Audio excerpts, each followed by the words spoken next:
बहुपदीवर प्रश्न आला आणि त्यातल्या त्याची बेरीज वजाबाकी आपल्याला विचारली. बऱ्याच मित्रांचा प्रश्न चुकतो बरं का. आता नेमका प्रश्न कशा पद्धतीने विचारलाय बघा आपल्याला. 8x - 6y + 4 आणि 6y - 3x + 7 यांच्या बेरजेतून 4 + 9y + 2x ही राशी वजा केल्यास कोणती बहुपदी मिळेल. प्रश्न फक्त बहुपदीवर वजाबाकीवर, बाकी काहीच नाही.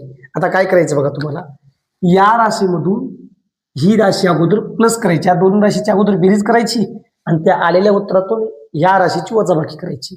आता मला सांगा, बहुपदीची बेरीज करताना एक गोष्ट काय लक्षात ठेवायची, बेरीज किंवा वजाबाकी करताना सेम चलाची सेम चलासोबतच बेरीज किंवा वजाबाकी होते. जसं की आता या आणि या दोन राशीची आपल्याला बेरीज करायची. मला सांगा, इथं 8x आहे, 8x बेरीज करायची म्हणून इथं प्लस लिहितो, 8x + 3x. मला सांगा प्लस मायनस काय होतं, मायनस होतं.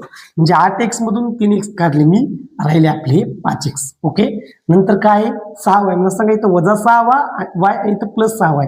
हे 6y 6y काय झाले, कॅन्सल. 0y म्हणजेच काय, कॅन्सल.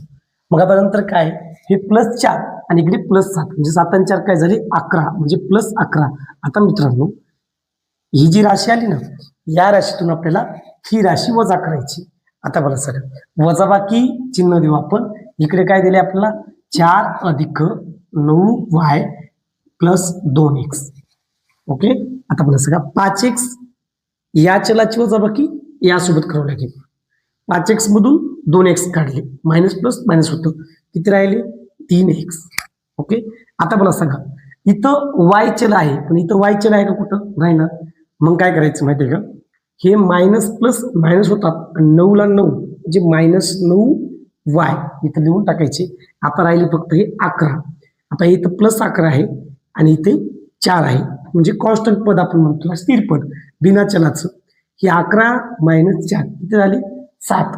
मग चिन्ह संख्याचं मोठे प्लस, म्हणजे प्लस काय करायचे 7. म्हणजे आपलं मित्रांनो उत्तर काय आलेले माहिती आहे का, 3x - 9y + 7, जे की आपलं पर्याय क्रमांक आहे 1.